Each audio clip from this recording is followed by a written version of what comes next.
Question 2. Gaucher disease is a genetic condition caused by a recessive allele. People with Gaucher disease cannot make an enzyme.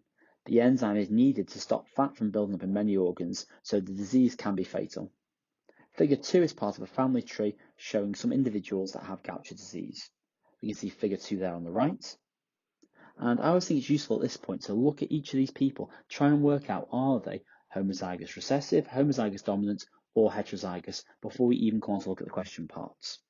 So in this case, we can see that Sachin and Rose must both be homozygous recessive, as the disease is caused by a recessive allele. Therefore, they only sufferers have homozygous recessive alleles.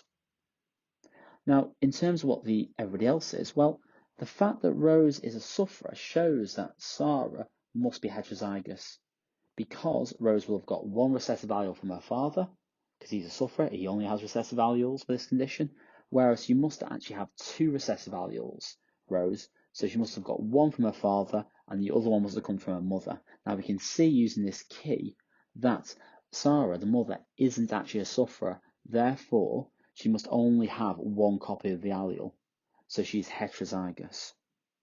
So we can be confident that Sarah's heterozygous, Sachin is homozygous recessive, Rose is homozygous recessive, but what about Tia and Rohit? Well, as they received one allele from their father and one allele from their mother, we can be certain that they've got at least one recessive allele. Why is that? Because both fathers' alleles were recessive, therefore either one they obtained from their father must have been recessive. But we can see that neither Tia or Rohit have the condition. So as well as having that one recessive allele from their father, they must have also had one dominant allele from their mother. Hence they are also carriers, they are heterozygous. Okay, now let's have a look at the question parts.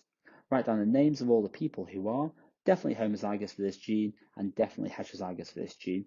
Well, in that initial explanation, we've already answered that question, haven't we? So we can say that definitely homozygous is Sachin and Rose, and definitely heterozygous is Sarah, Tia, and Rohit.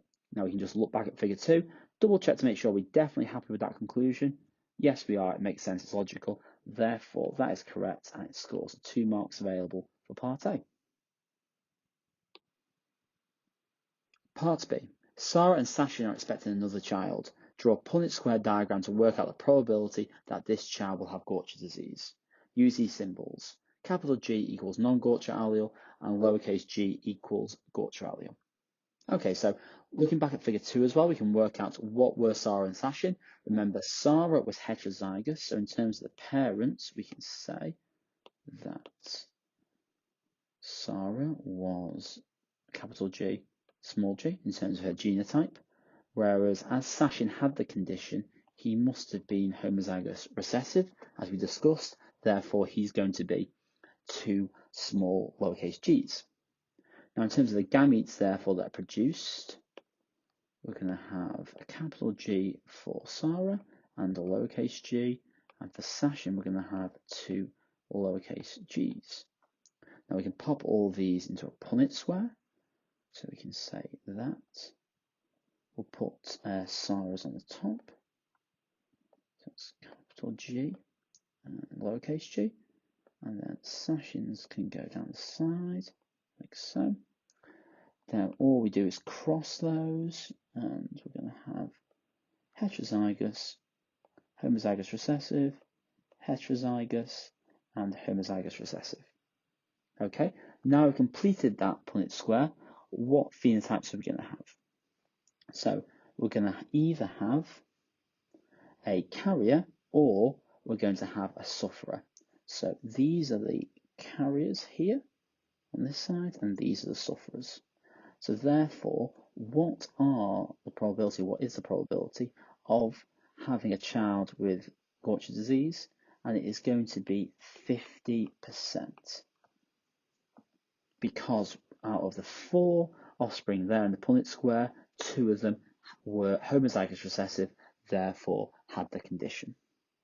Okay, how are the marks awarded for this question? Well, we get 1 mark for showing the genotypes of the parents, 1 mark for showing the gametes, 1 mark for showing the correct genotypes of the offspring, as we can see there in our Punnett square, and then the final mark is for the probability, 50%. That gives us the 4 marks available for this question.